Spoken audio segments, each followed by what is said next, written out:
Samajwadi party और Bharatiya Janata party के बीच जमकर आरोप प्रत्यारोप लगाए जा रहे हैं। इस बीच सपा अध्यक्ष अखिलेश यादव ने एक बार फिर से बीजेपी के अंदरूनी घमासान को लेकर निशाना साधा है।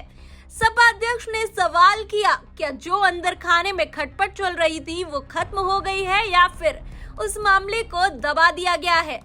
सपा अध्यक्ष अखिलेश यादव ने चुनाव के बाद बीजेपी में मची खींचतान को लेकर बीजेपी पर निशाना साधा और कहा कि जो पार्टी के अंदर रार और टकरार मची हुई थी वो खत्म हो गई या फिर उसे ऊपरी मुस्कान से ढकने की कोशिश की जा रही है।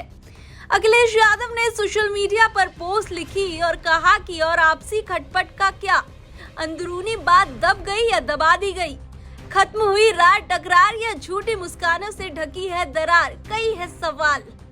दरअसल उत्तर प्रदेश में 10 सीटों पर होने वाले विधानसभा चुनाव को लेकर प्रदेश की सियासत गरमाई हुई है। वहीं अयोध्या रेप कांड और फिर उसके बाद अब कन्नौज रेप मामले ने सपा की मुश्किलें बढ़ा दी है।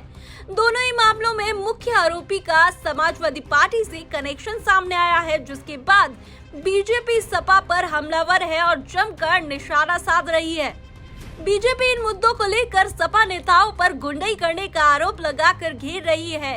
सपा को इसका नुकसान उपचुनाव में उठाना भी पड़ सकता है। ऐसे में सपा अध्यक्ष ने इन मुद्दों से अलग हटकर एक बार बीजेपी की फूट के मामले को हवा देने की कोशिश की है।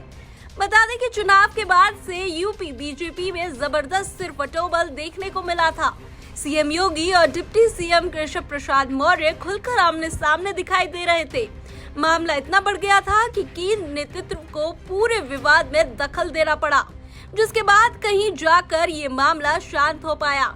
हालांकि यूपी में अब सीएम योगी और दोनों डिप्टी सीएम भले ही एक साथ मंचों पर दिखाई देने लगे हों, लेकिन माना जा रहा है कि मामला अभी भी शांत नहीं हुआ है। ऐसे में चुनाव सर पर है। एक तरफ सपा बीजेपी पर आरोप प्रत्यारोप लगा रही है तो दूसरी ओर बीजेपी भी सपा पर भारी पड़ रही है। अब देखना ये होगा कि कौन आने वाले चुनाव में जनता का दिल जीतता है और सत्ता पर राज करता है। Bureau report TV7 Bharat.